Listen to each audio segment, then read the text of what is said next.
All right, we're gonna have a little Q&A up here. So these guys were kind enough to open up their place and come here, and it's been a wonderful event. I want to give all these guys a round of applause, if you would, for putting this on and having everybody out here. Having Mark McCauley here, I know we gave him a round of applause earlier, but it's not very often you get the CEO of the Angus Association out here, so it's pretty nice for him to come out here and give a speech. So that was awesome. So with that, guys, he's pretty brave, Scott. Yeah, that's right. He is pretty brave. I agree. I look out here at these faces, guys, and I just can't believe everybody that's here and where they all came from. I think that speaks to each one of these programs and how they've progressed over these last few years. And you got Josh Eaves sitting here next to me. They're going to have their first sale coming up here. When's that coming up, Josh? December? Planning on the first Friday in December. All right. And then all these guys, the rest of them to the right of me, they've had sales forever. Penz, Albrecht, and of course, Dennis down there, Star Creek here. So, one thing these guys did start out with, and I'm going to ask the first question because we talk about it a lot on the podcast with these guys. I don't know if you ever HurtReportPodcast.com, shameless plug there, sorry. But anyway, I've interviewed most of these guys before, and they've been on the podcast, and we talk about it a lot. All these guys started out as private treaty, and they've all went to an auction now. So that's going to be my first question to these guys is, why did you feel it was time, when it was time for you guys to go from a private treaty sale to now public auction? So, Dennis, you want to start us off there on the end there? I can, yes. We only sold bulls probably for 4 years, private treaty. And as we did that, and the more bulls we had available to market that way, it began to be a challenge, is what I would say. I mean, you guys, if you're selling some private treaty stuff, you're going to know what I say. A guy calls and he wants a bull, and you describe what he wants, and you show him that bull, and he always wants the fat one. And so it became, then they don't buy. Then they want to, critique your price more than you feel comfortable with. And so it just began to be more than you thought was, you should deal with. And not that you didn't want to make a customer, not that you didn't want to meet a need, but it was just, when you go to, trying to sell, several bulls, it takes a lot of time to meet a lot of people that don't buy bulls. And so the auction, we were reminded that day, that animal is worth as much as it probably ever will be. And so we know that from all auctions, that's the way it works. So we chose to go into having an auction, and we've done that for 10 years.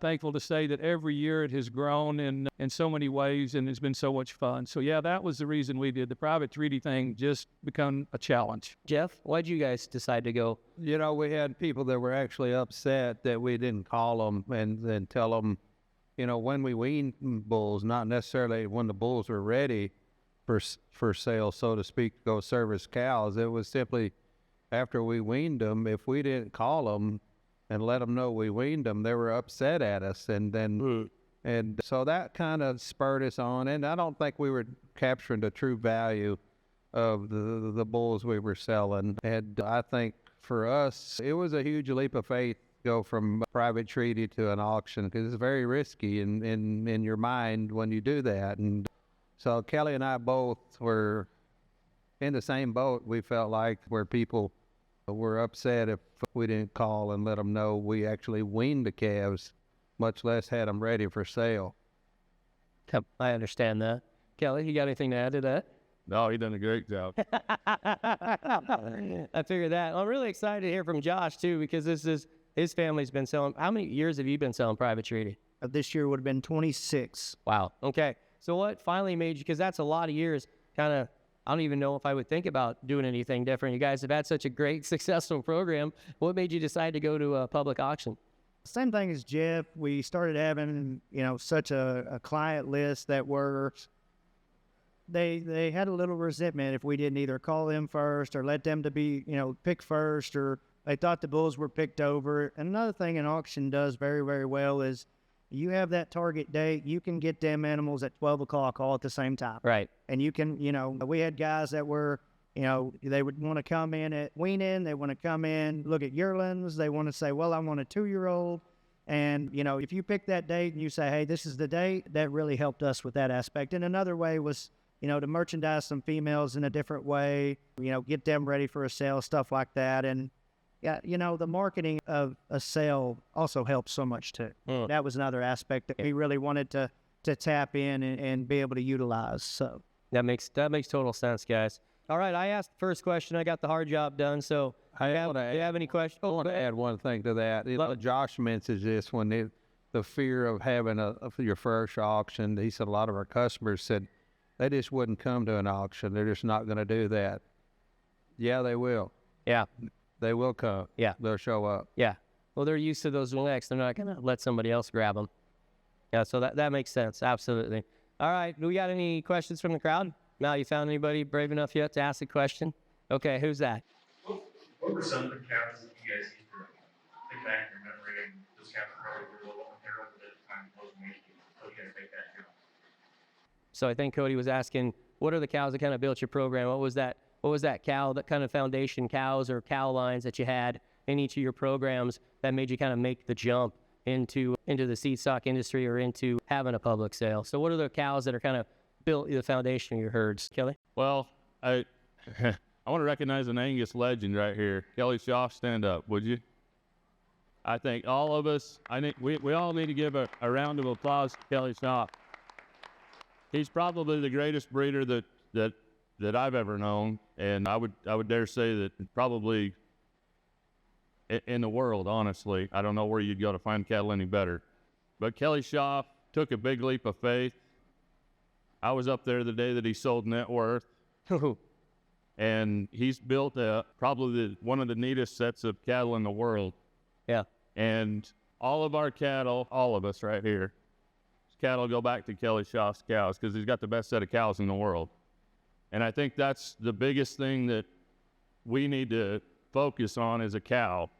You can have all the numbers in the world, but if they won't breed back and they don't have good feet and they're hard doing, they're not going to work on a commercial operation.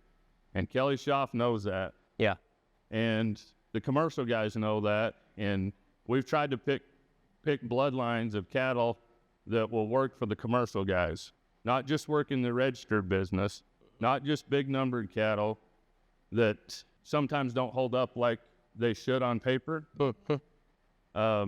So we, not that we all don't want a good steak, just like Mark McCauley just was talking about. We're all working towards a better steak, but the first thing we got to recognize is you got to have a cow first. And if you don't have a cow, it doesn't matter about the steak because she's either open, she don't breed back. Yeah, that's right. She's hard doing, bad footed, whatever. You can go down the list of problems. And that's something that Kelly Schaff is really focused on. And I just got to take my hat off to him because I think all of us in here really need to look to what we've built over time. Not all of it, but a lot of this, the better cattle went back to his bloodlines. I like that. Anybody else got anything to add to that? You know, when I first bought my first set of registered females, it was on a dispersal in Colorado, and you know, I was pretty naive and ignorant to the Angus cattle and the Angus business. I knew what a good one looked like, but you know, as far as numbers, EPDs, but I didn't know what the hashtag meant on the papers, which was Pathfinder, and I ended up getting 7 Pathfinders out of that herd that day, and kind of built the nucleus of our program from those.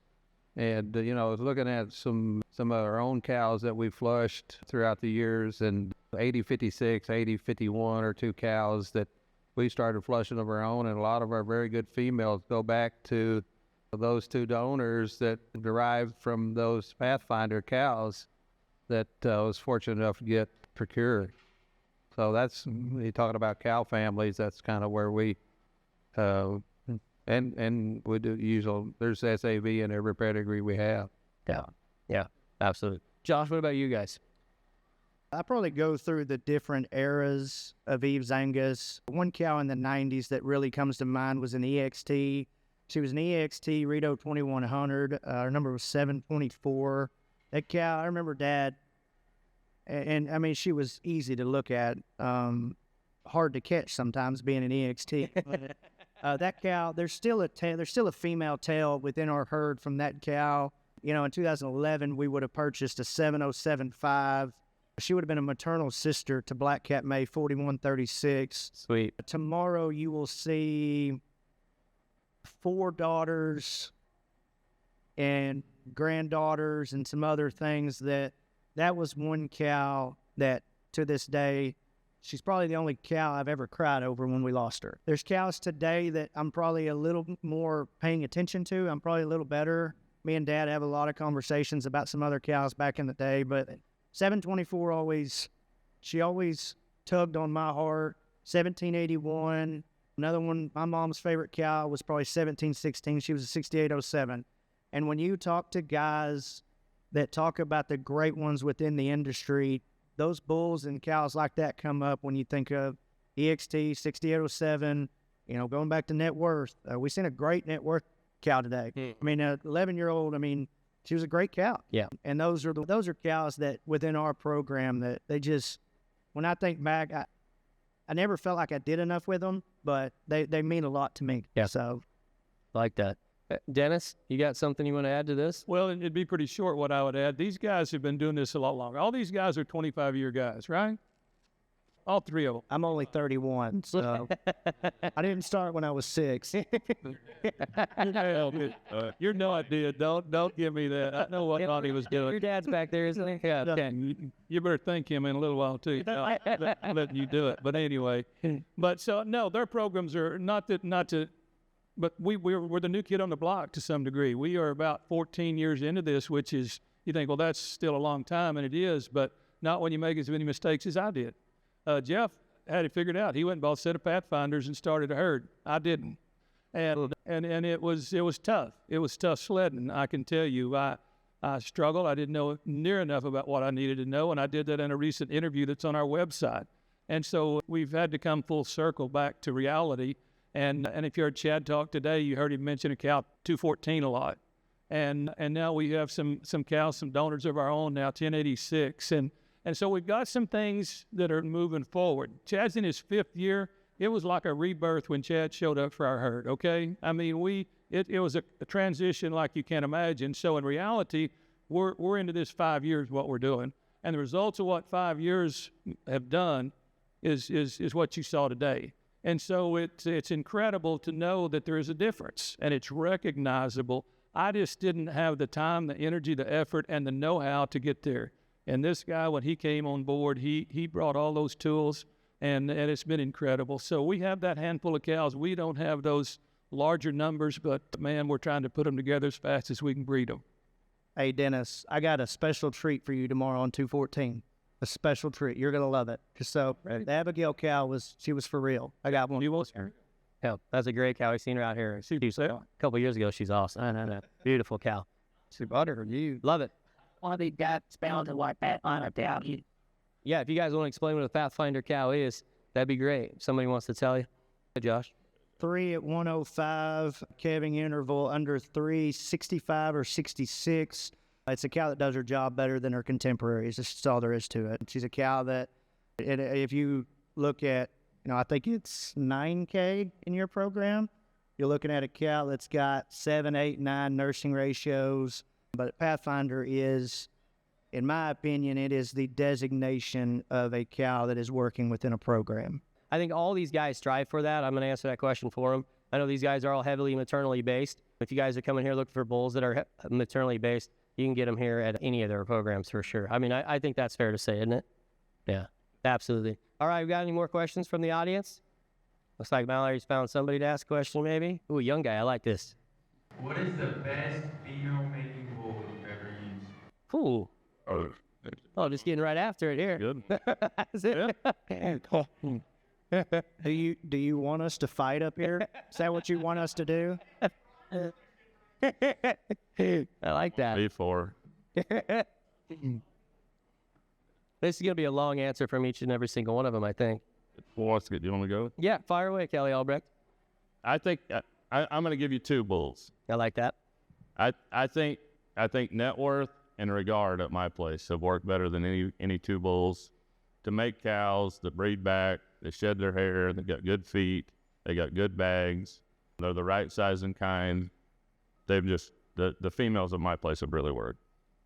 I can attest to that. I've seen him now for a few years. And I will show you some tomorrow. I mean, you've seen some the other day. You know what? You're smiling over He's smiling You already know. over there. Great question. Josh? if I did a sort on our herd of 8, 9, 10, 11, 12-year-old cows that have never missed a ratio above 102, the Bismarck influence is going to be the greatest. I will agree with Albrecht. If you want to add a shot of power, I think Net Worth's right there too. Net Worth is my favorite bull of all time. It's not close. I like that. Mr. Penz? Same. I would say net worth. I mean, they're bull makers and they're functional females. So Yeah, I got to echo that same thing. If you guys remember, you saw a cow with her 50-31 today, 11-year-old cow that's just a picture of a cow. I mean, the problem is with that, we don't have enough of them. We didn't breed enough. We didn't make enough of them. But when you have one of those, you've got something. I mean, you've got something that's going to work every time. And so it gives you so many options to breed and do and with those network cows. So, yeah, it's got to be that today. And I think we used our last semen, unfortunately. Is that right, Chad? Did we use our last network semen up? I think we did. I think we're out. Dang it. we kind of we flushed we do. renowned daughter to net worth, and we've got some of those yearling bulls that'll be in the sale President's Day, February 15th, coming up next year. I like that. And there's some regard sons in the sale. Again, Peterbilt's mother flushed to regard, and they look very promising. So, yep. I will tell you this. Unfortunately, you'll go to some sales in some areas, and you'll see some net worth daughters that don't bring the money they should bring, because it's old genetics to some degree, and then people pass over it because they're looking for some modern stuff. But I'm telling you, when you see a net worth heifer in a sale, you ought to take a second look. Yeah, I agree with that. Oh, Derek, Penz go. Hey, oh, I like this. Oh, I like. Hey, what's up, bull? Hey, you really wish you would have making this. Gravity. Yeah. Where's Brad Aerosmith? Run her up on Gravity, and he's selling semen like it's a house of fire. Brad Aerosmith is sitting right back there laughing Right now. Who bought him? Do you want to just talk about him tonight? I mean, no, I know. Yeah, bro. Gravity's been used heavy. I know Kelly and I both have used him heavy. Those progeny will come this fall.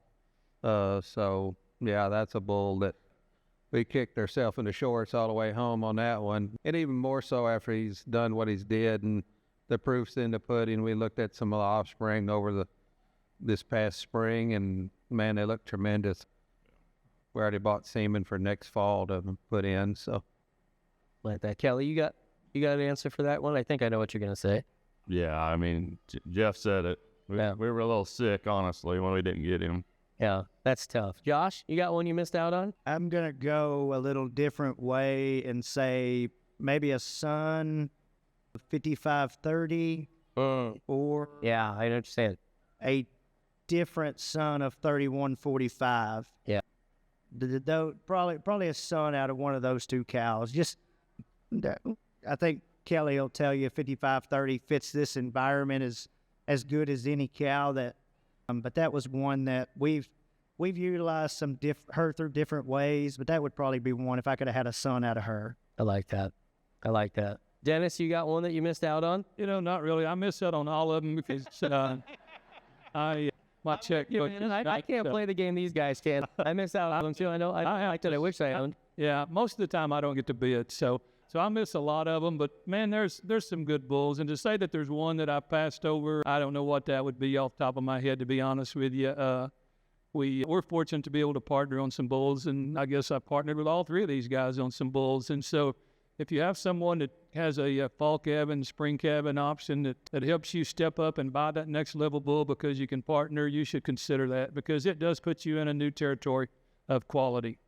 I'll give you another one that I really, really liked, actually, and it would be Cherokee. Yeah. I really like Cherokee on sale day. I really like that. His regards, so yeah, he's awesome. Now you got somebody else yet? Round it up. We need some commercial guys. We need some commercial questions. I agree. Oh, here we go, Dex.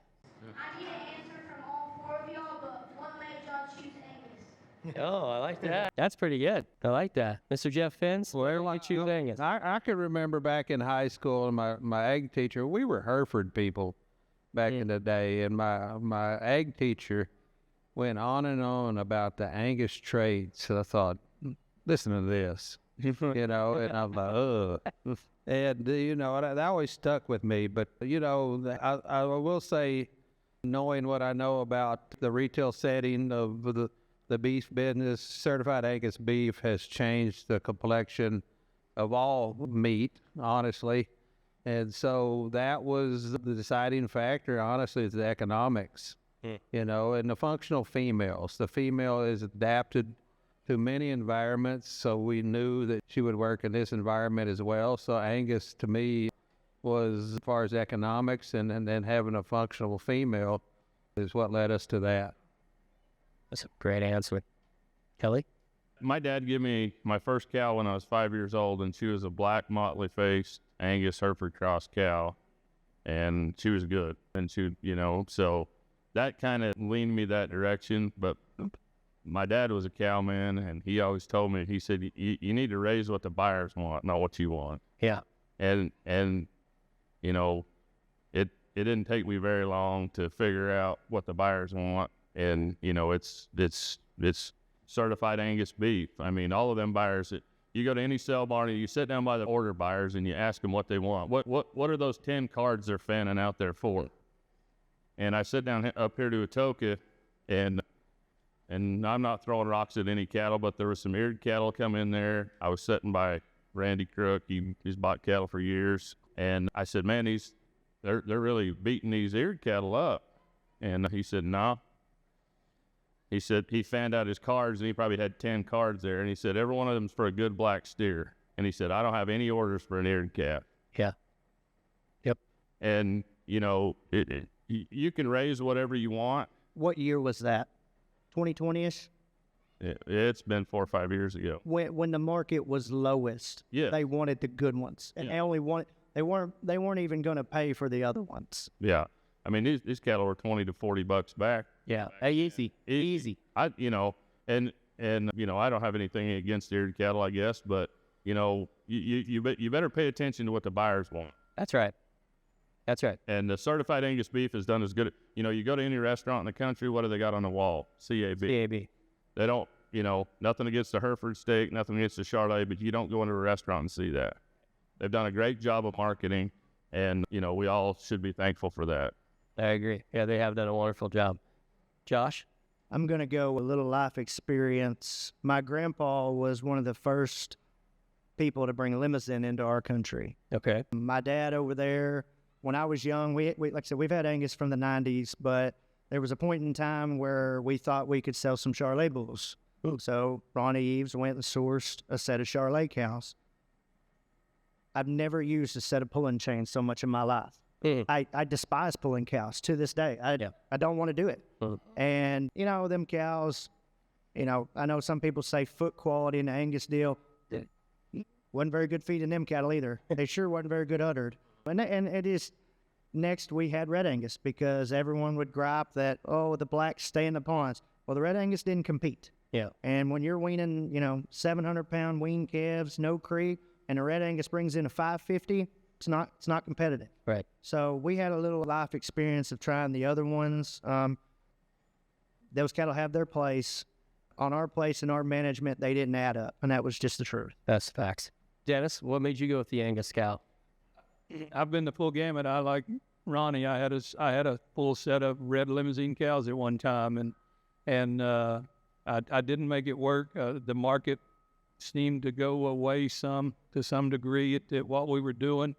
And I've had tiger stripe cows. I've had a host of cows, breed wise, but I finally come to realize that even on some of those cows, I was running Angus bulls for several years on cows I had, crossbred cows, and every time I saw what happened with an Angus bull on different type crossbred cows, whether she be a red cross Charlet looking cross cow or a motley faced cow, that calf was always the better calf.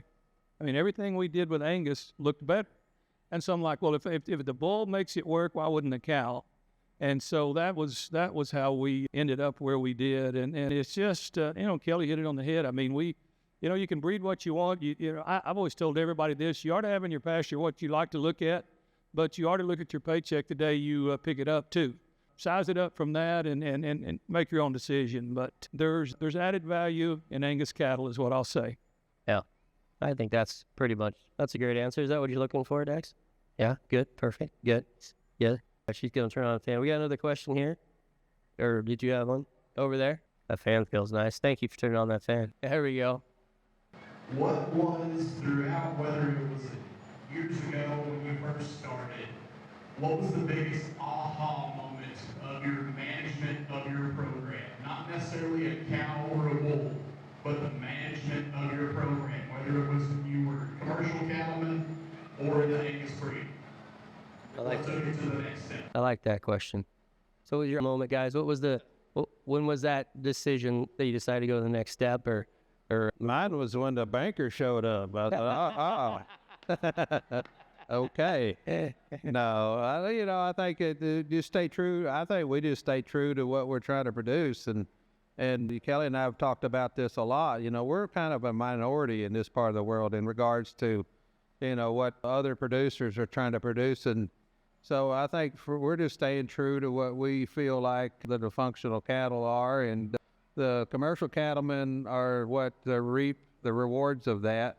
And I think Angus cattle, for the most part, we pay attention to marbling, but we don't focus on it. So that's something that Kelly and I both do. And, the moment, I think, is just stay true to your what you're trying to do and who you're trying to serve, and that's the commercial cattleman. Yeah, absolutely. I'll tell you what my biggest moment was, and it may be a little bit different in that respect.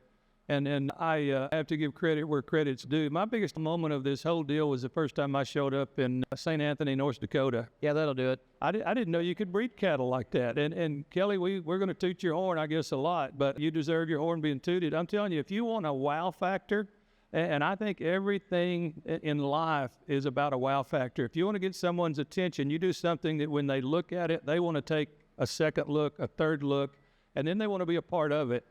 And that's what I think all these guys would have to say. That I think their first trip to St. Anthony, and you see a set of cattle that are just hard to pick apart. I called my wife and I said, there's no way you can buy anything up here because you don't know which one to buy. And there's 800 of them. I mean, which one do you pick? Yeah. And then it was not knowing how to break those down at the time, and not knowing how to look at those pedigrees and those cow families and so many things. It's overwhelming. But it was an eye-opener. If you want a transition time, get in somebody's really good cattle where you have that wow moment. Yeah, I like that. Kelly, Albrecht? Well, just kind of what Dennis was saying about, the first time I seen Network, the first time I went up to shops to the actual sale. Yeah. And I seen him, I'm like, and that's what I'm trying to do right there. But I've had two. Can I go ahead and? Mm-hmm, yeah, I'd love to. Yeah. McCulley's gonna throw rocks at me from back there. We had checkered flag. Oh yeah. Our sale. Yep. And he scanned a 6.24 IMF. Yep. Highest scanning bull we had in the sale, and they adjusted him to a 6.1 IMF. He's in the bottom 95th percentile for marbling today. Mm-hmm. And we had some bulls in there that so-called carcass bulls that scanned a 3.5 IMF, so almost half the IMF, and they're over a 1.5 marbling. So I'm not saying your numbers are wrong, Mark, because there's a lot of different factors. When I talk to the office up there, they give me the older genetics don't, the older genetics are pulling on it, this and that, whatever, but I'm still going to look at the actuals. So if you want an aha moment, to me, that was a big one. Okay. And I think that's fair. I'm not saying the numbers are wrong. I'm just saying we've seen it with our own eyes. We've seen it several times. That was just the biggest one because he was the biggest scanning bull we had. Yeah, absolutely. And then he's in the 95th, so that's tough. I do like the numbers. I think we're going in the right direction. Are we, is numbers, I'd rather have a good cow than a good numbered one. I like that. Yeah, me too. Yep. So. I agree. Josh, what was your moment in this industry? Like Kelly, I had two. The first being COVID. COVID happens and the cattle market's in the bottom. The cattle market's not doing very good. Feed was high. Inputs were still high. And me and Dad kind of made the conversation. I mean, we were selling 6-weight steers for $800. I mean, we were on a commercial mindset of running our cows like that. And when you looked at what COVID did, we were ranching 45 miles apart, and we told ourselves, we've got to make these cows work harder for us. We did different things, cut supplement, we stretched grazing, and the ones that came out of COVID, we found a base. We found a base of really good, fertile cows that work. The second one would have been a drought of 23, maybe in 24. The first year drought, Bentley, Oklahoma, caught some rains. We were okay. My cows lost teeth because they were tired of eating dirt. The next year was worse. And we looked up and we said, the ones that will come out of this drought will be the great ones. And our management, we wanted to work these cows harder. That way, when they go out in the real world or the commercial world, we think we're sending a very quality product to them. And I mean, that you fed cattle, you know what it's like calling a nutritionist and saying, hey, this is cheaper, let's run this and do something different, because we're trying to save a nickel. Absolutely. And when you can look up, 3 years ago, we made the decision that we're not going to creep feed anymore. We're going to make sure we focus on these cows that do it at a high clip. And, we're 6 years, I've been home a decade. I left college baseball, came home, told Dad this was my passion. Dad said, get after it and good luck. And, a decade in, I've learned some really, really good cows, and I've learned the ones that they're going to disappoint you once, they're going to disappoint you the rest of their lives. Yeah. Just cut their head off. Yeah. And that was management. I mean, we're trying to, like I said, we run 45 miles apart. I can't run and go see the Lehigh cattle every day. Yeah. And just making our management just a little bit tougher on those cows, because you'll understand that the great ones will still get bred and they'll still raise a big one. Absolutely. Absolutely. I like that. Okay, I got a question for you guys. When you guys go to a bull sale, what's the first thing you look at? When you're deciding to buy a bull, I know you got a lot of guys who've been up to SCV and other places across the country. When you're buying a bull and you want it to work in your program, what's specific traits even, or what's specific details on that bull that you have to make it work in your herd? What are you looking for? What's the number one, number two things you guys are looking for? I'll go first. Like that. I've been through 10 plus herds in North Dakota, 10 in South Dakota, 10 in Nebraska, multiple in Oklahoma, Montana. My first one is the cow behind the bull. I like that. There is, I've made a short list of cows. I'm really excited to go see Kelly's herd, because that was one that I haven't been there in a while, but to find a cow and then go find her son. And, that's number one for me, because I want my cows to look a certain way. I want udder quality to look a certain way. That's number one for me. I like that. Kelly? I start looking through the Pathfinders down that list. Okay. I like that. They got 3 generations of Pathfinders. I'm already looking. You're hot. So, I mean, I think that's a big one. I like base width in cattle. I like structure. I like bone. I like birth weight. I think we've demonized almost to the point on birth weight, and I've said this time and time again. Yeah. On birth weight, but a plus 7.7 Angus bull would be a 0 EPD Charlet. That's crazy. Think about that, guys. A plus 7.7. So birth weight doesn't scare me. I'm not saying to breed for a 100-pound calf, but every cow ought to have a 100-pound calf if it's not coming backwards or the leg back. I want some, if they got base width in them, usually they got a pelvis in them. Yep, that's right. I like cattle with some bone. They got to be able to walk. I mean, if they can't walk, they can't travel, they can't breed. And, a lot of cattle, not just Angus, but a lot of cattle are structurally incorrect. They're just not made right. And it's hard for them to breed if they can't walk.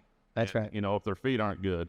So, we really look for feet. We want those cattle to clean up through that front end and big middled and, big hipped, and I like muscle. That. I mean, I like cattle with some muscle. I was a commercial guy before I was a registered guy, and, I like those 700-800 pound steers coming off the cows. Yeah. And you can't do that with a 50-pound calf. When these 50-pound calves, when they're born, they won't make a 700-800 pound steer. No, that's right. They can lie to you all they want. They can put it on paper however they want, but it's not going to happen in a commercial setting. We've done it for years. Those calves that weigh, 80 to 90 pounds, that's the kind of calves that'll mash the scale downs and do something for you in a commercial herd. And I mean, I don't want calving trouble. Right. Nobody wants it. No. And we breed our heifers to something they can have one out of, and after that, I want a calf. Yep. Absolutely. So, I mean, it depends on what you're trying to do, but I guess that would probably be the biggest one. And then Jeff's usually, elbowing me saying, we need to look at something else. Jeff, what do you look for in a bull when you guys go to a sale? We look down his back, and we go find a bull and then look at the number. Yeah, there you go. Look at the numbers and go look at the bull. We look at the bull, then look at the numbers, and numbers still have to move you forward. Yes, I agree with that. Dennis, when you go to the sale, what are you looking for in a bull? Well, I'm a power guy, and I guess what Jeff said, I want to go look at him. He needs to be correct, but I want some power. I want to get him behind him. I want some meat. I want some width, and he has to have base width to do that. And at the same time, he has to be correct skeletally to do that. But that's my first criteria. I want to know that we're going to put some punch in something that's on the ground just from a meat standpoint. And then we dive into the rest of the stuff about the cow and all the things that support it. But he has to look the part. He has to look like a bull that is going to do something that puts pounds. Because how many of you sell cattle by the pound? Raise your hand. How many say to everybody? Everybody. He sells some cattle by the pound, right? I mean, so why wouldn't you want more pounds? So meat, muscle is more pounds. And so that's my first line to go to. It's just some power. I got a question from John Ernst Cattle Company in Iowa. It kind of goes into this just a little bit. And I like this question. We were just talking about bulls, and his question was, what goes into your selection process when evaluating weaning, pre-weaning bull calves when deciding if they should be kept or sold, kept or culled? When you guys are looking at those weanlings, pre-weanlings, before and you're deciding if they're going to be bulls that are going to be in the sale possibly, or bulls you're going to cull them, what are your determining factors when you guys are evaluating those calves? Disposition's probably the first one. If they act like an idiot, they're steered. I like that. I like that a lot. We look at how they weaned and how they ratioed, and then the phenotypically if they fit the program, and then, and disposition's also something that we were working bulls the other day, and one made it through the chute because he weaned good enough and everything checked the boxes, and we were going out to turn them out, and that calf kind of turned squared off on us, and I said, hey, before he gets out of here, let's run him back in and take care of that. So we made him a steer. Life's too short for one of those. So Dennis, how do you evaluate them before you decide? Weaning is a tough time. To me, there's a lot of variation. Maturity patterns to me are different. Obviously at weaning, you do have to make some decisions. I mean, there's some that just aren't going to make the cut, and so you go ahead and take care of that. But honestly, I think sometimes, not to speak different than these guys are speaking to weaning time, and I guess that's the question, but we see maturity patterns that are different based on herd size, and there's things that show up trait-wise that maybe you expected and didn't see at weaning that maybe at 14 months you will. And so I think probably it's tough just to say at weaning you're just going to make all of your decisions to cull that animal. And I think we should give that animal the due credit it's due to play out how it's bred. I want to speak to something else too, and this is different. It was kind of up and down the line a little bit ago when we were talking about these cows, and Kelly mentioned he likes a big calf and all those kind of things. And it just struck me really hard. This has been a few weeks ago. Chad said something, and I don't know what bull it was, but we used a bull that maybe most people would think was maybe borderline for being a heifer bull, I think is what it was, Chad. And we used that bull, and he said, he'll be okay. And he said this, he said, I remember a time when we just bred Angus bulls because they were easy calving. And that hit me really hard because we are critiquing these things like Kelly said there a minute ago, to where these birth weights are detrimental to what we do. And so don't let that one EPD be your criteria for what you look at when you put a bull in your pasture. I like that. Well, I was just going to say something to what Dennis said on that. Me and Jeff both bred all of our heifers that 1 year to It was 004 and Keneally lead on. Or I bred Keneally. I can't remember what Jeff. Your first calf heifer, your virgin heifers? Virgin heifers. We didn't have any problems. And I mean, what's he, a 3.5? Yeah. I don't know what he is on paper, but I mean, if your heifers are made right, they'll have them. That's what I'd say. There's another guy in the audience way back there that does a lot of that in the commercial, Lowry. Yeah. He doesn't mess around. Not scared of. He's not scared of little birth weight either. Josh, let's go back to that question.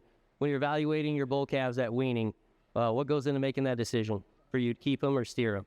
I probably start at the head. I really want a masculine-headed bull. Okay. I really want him to show masculinity. I want that testosterone shown. I'm 4 for 4. At 30 days, I usually pick the top 3 bulls out. Because at 30 to 60 days, they're the ones that got it. Yeah. But come into weaning, and, you know, we steer, I don't know, over 100 calves a year.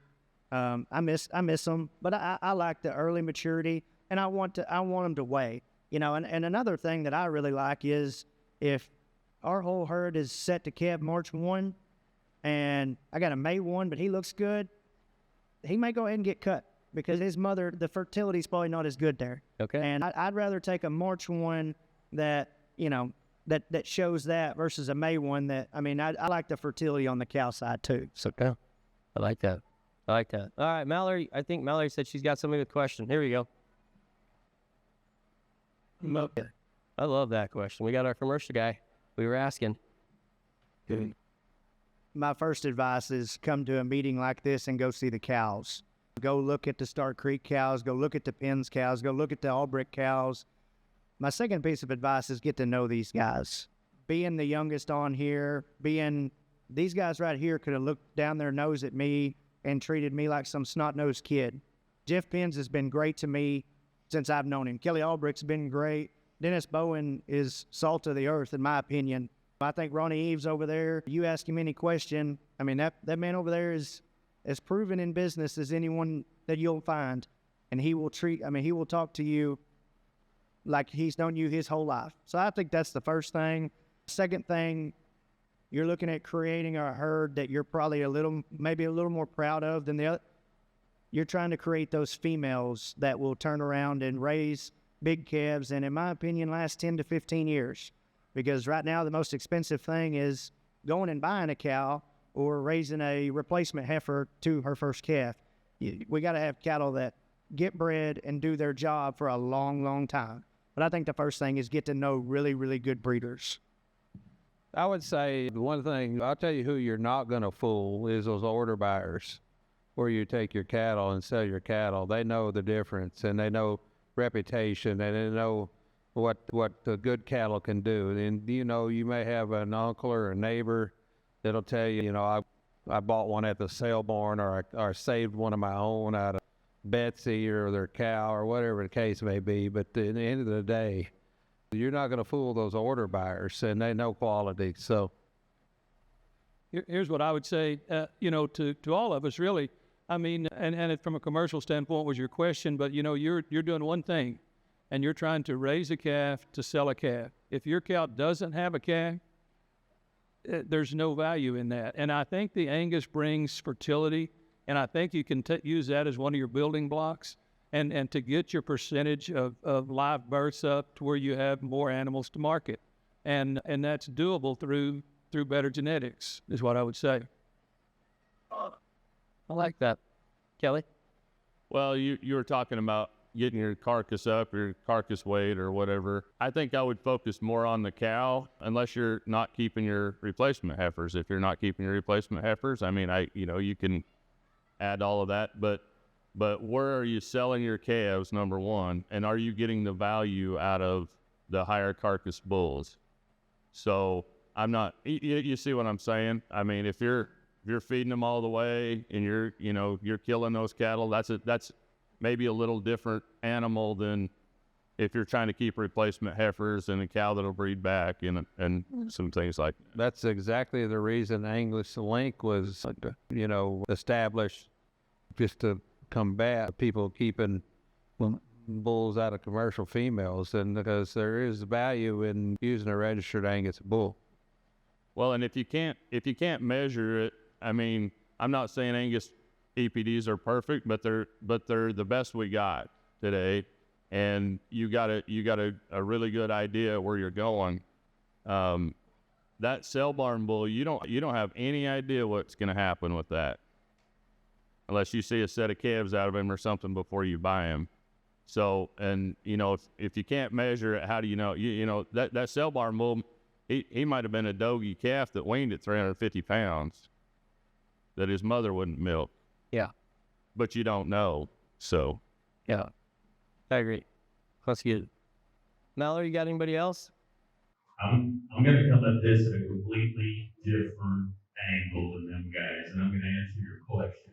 The last 30 years, I've sold feeder cattle all over the world, and mostly in Nebraska, still sell for Western video, but I'm going to come at this from an angle of being in a sale barn and from being an auctioneer. Your reputation precedes you. For what we say, we cost ourselves. We have no idea what we cost ourselves. But selling feeder cattle on the same weight in the same class of cattle, there's $500 difference in the same weight. 30 calves a year, $500 a calf. You want to be on top, or you want to be on the bottom. If you get on top, you probably have to spend a little money to get. You want to be on the bottom of the brand, you're not going to spend it, you're not going to get it either. And like those guys said, you're going to get some resistance and stuff. But I'm coming at it from a different angle. The guy sitting behind the microphone representing you on sale day, they remember it. They're very good. And if you don't believe it, feed them out.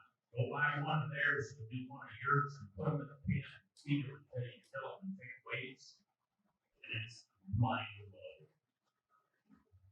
All you guys, and I know that there's a little bit of variation in the types of values and whatnot.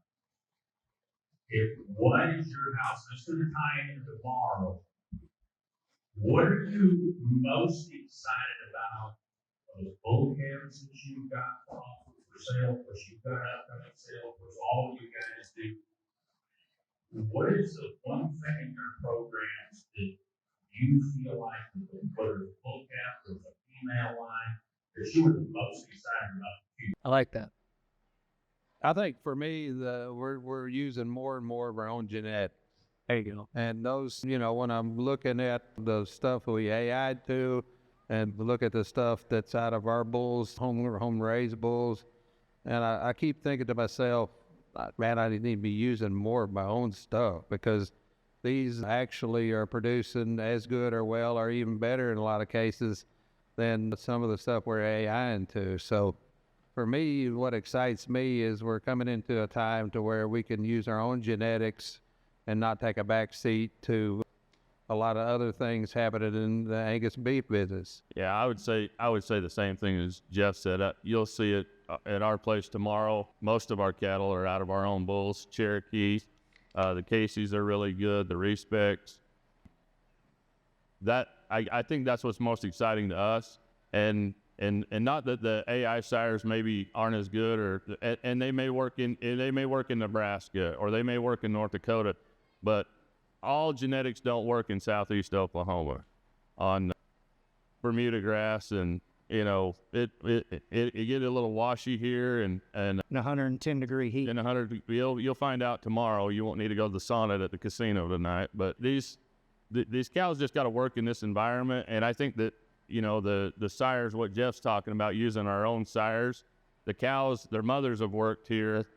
We know exactly what the cows is behind them, and I think Jeff's exactly right. I mean, I think we're pretty excited about, most of our own stuff, and we've come a long ways, and we've had a lot of help from breeders like Kelly, and I mean, don't get me wrong, but we've got some pretty neat stuff that works in southeast Oklahoma, and I would say that's going to be different than, I mean, we've bought a lot of bulls out of the state, and some of them work and some of them don't, and we've sorted through those genetics, but the cattle that are working here for us, I think will work for you, in this environment. I would say for us, it would be the age of the dams of a lot of the mothers. We're going to showcase 2 15-year-old cows tomorrow, 2 13-year-olds. It means a lot to me when I get a cow to 10 years old. Yep. That's probably what I see in the bulls. I think the second one would be of the bulls that'll be on offer this fall. We got big data. I'd have to go back and look, but I believe we have owned every one of those sires. There was no AI outside AI. It was our sires. So Ronnie Eaves went and sourced those animals. I sourced them. We have, there's 2 bulls that are coming 7 years old that they bred cows since they were yearlings. It's whether we have to go buy it or we raised it. I mean, there's going to be a couple bulls out of Congressman tomorrow that, it's kind of like what I told you when at Congressman at 3 months old, I knew he was the dude. And that means a lot to me from an age standpoint and from our own animal standpoint. I like that. Dennis? I don't think I can make it sound any better. I mean, it is. I mean, one of the reasons you breed these cattle is you want your own cattle to perform. And so ultimately you do want to use some of your offspring and progeny for herd sires. And so that kind of is a milestone when you get to the point we do that. These guys are ahead of us.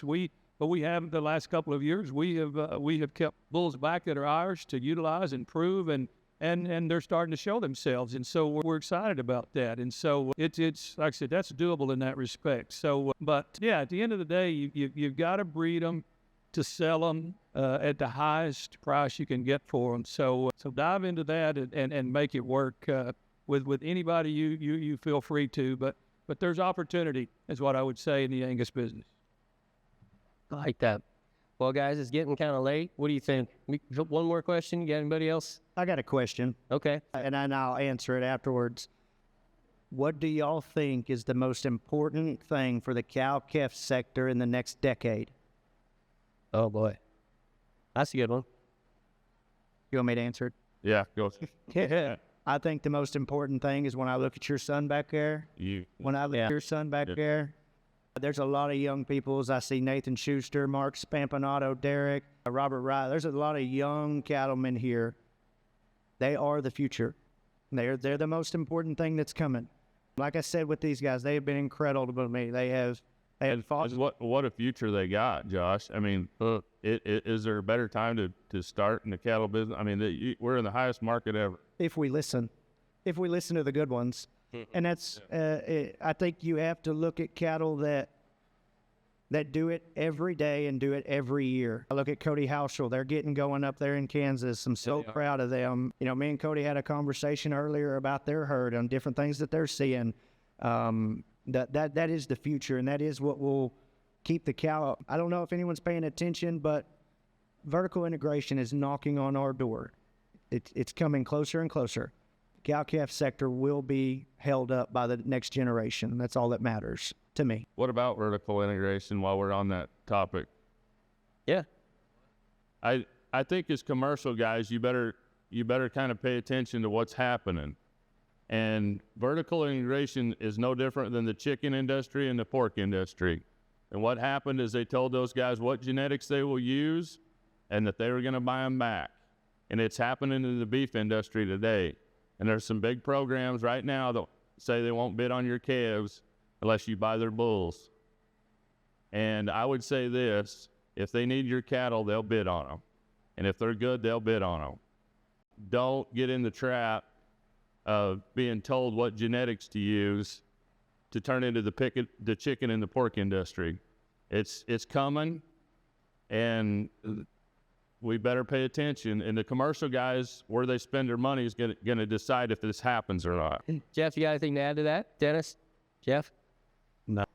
No. What do you think the cattle market's going to look like in the next 10 years, Jeff? Well, I think it is an opportunity time for people that want to work and want to produce something that's not done behind a computer or in an office. I mean, it's very rare that you see young people that want to be involved in this, and I think the future is very bright in that regard, because there's not a lot of people that want to do this. And if you're producing something that is consumed by the American people or around the world, like beef is, I mean, I think you'll be in the driver's seat. Nobody thought this current run would last as long as it does. And I don't in the foreseeable future, I don't see it changing.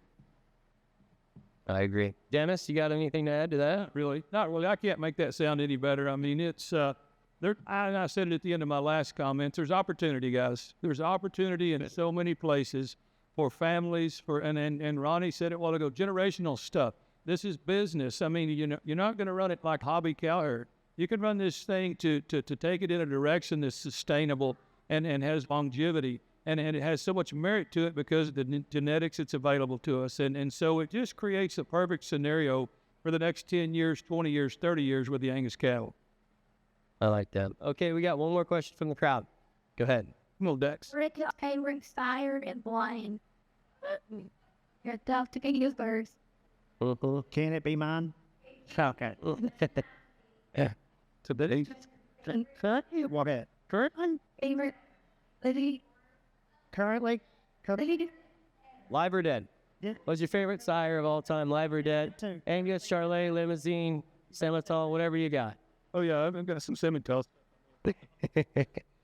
Favorite sire of all time. This is from your grandson. I don't know where I would go to with that. Dax, where are you getting these questions at? Mallory, would you leave him alone? Yeah. I know you're good in those questions, but anyway, I don't know. I mean, we've already been down that road. I thought a while ago when we talked about great bulls, and like I said, without a doubt, the things I've seen in the short time I've been in the industry, Net Worth had more impact than any bull ever has had. I guess I'd have to pin him as that bull again. And currently, I guess the jury's still out because they're in the pasture. But we've got some promising stuff. And so, yeah, I don't know where to go with that one. The ones as of today with those calves in the pasture, they've still got to prove themselves. There you go. I like that. Jeff? I didn't put in a past one. Let's name our favorite bull that we're using, because I think we did answer that earlier. We can't tell people what we're using. Let's That's name our secret. favorite turnout bull that we have currently at home. What's your favorite turnout bull at home? Prove it or not, for any reason you got. The bull that you guys are running at your house currently this year, what's the favorite one or two that you turned out? Give us a name, not this, that, or the other. Give us a name. I don't even know. The one that probably got crippled, usually what happens. Yeah, we run a lot of good bulls, but yes, you do. You guys do. so anything. Well, I mean, I don't turn him out. ZWT's got him, but that respectable. Yeah, Done us a great it's tough to beat. I'd be interested to see what you think of the 3-year-olds are coming with their second calves out of him. They sure look good. Yeah. I'm pretty excited about those cows. Yeah, they look awesome. I know which one it was. Pipeline would be the one. He was awfully good. Yeah. He I love really Pipe. good, and we're really excited about him. He's got some calves coming into sale, so he'd be Pipeline. He had some high sellers this spring over there in Nebraska. Pipeline, so Yeah. they're already proving themselves. Great calves. Josh, you got one? I'm going to answer your question and say SAV Steiger is a 4136 son we owned. Today it would be Congressman, which was a bull we raised. So I like that. Guys, thanks so much. Any ending comments you guys want to make before, maybe about tomorrow? Anything going on? Yeah, we're going to start at 8 a.m. there where we develop the bulls. So just be right there. We're going to zip through a couple, 3 pens pretty quick. We're going to stop and look at the bred heifers on the way back out to the road, the highway. They'll be pretty handy. We'll take a look at those, and they're going to go to my house and go through the 3-year-olds right quick, and then go from there to the Freeney's where we have our bull sale, and we're going to go through a couple pens of right there, the 3 and 4-year-old cows, and then we should be eating lunch by 11 o'clock. Nice. yeah, I'd like to say, first off, Chad, incredible job. Cows looked incredible today. Great job. Absolutely. Secondly, Dennis, thank you. Thank you. You did a great job. Mark McCulley, thank you again. You did awesome. If I don't, some people won't maybe not come tomorrow. But thank y'all for coming tonight. Yeah. And it was Scott, thank you. Mallory, thank you. Y'all did awesome. But this was a very, very good first stop. Yeah, absolutely. Thank you guys so much. Thank you everybody for showing up tonight. Yes, thank you everybody. Thanks, Doc. Yep, you bet. Until next time, everybody, have a great rest of your night.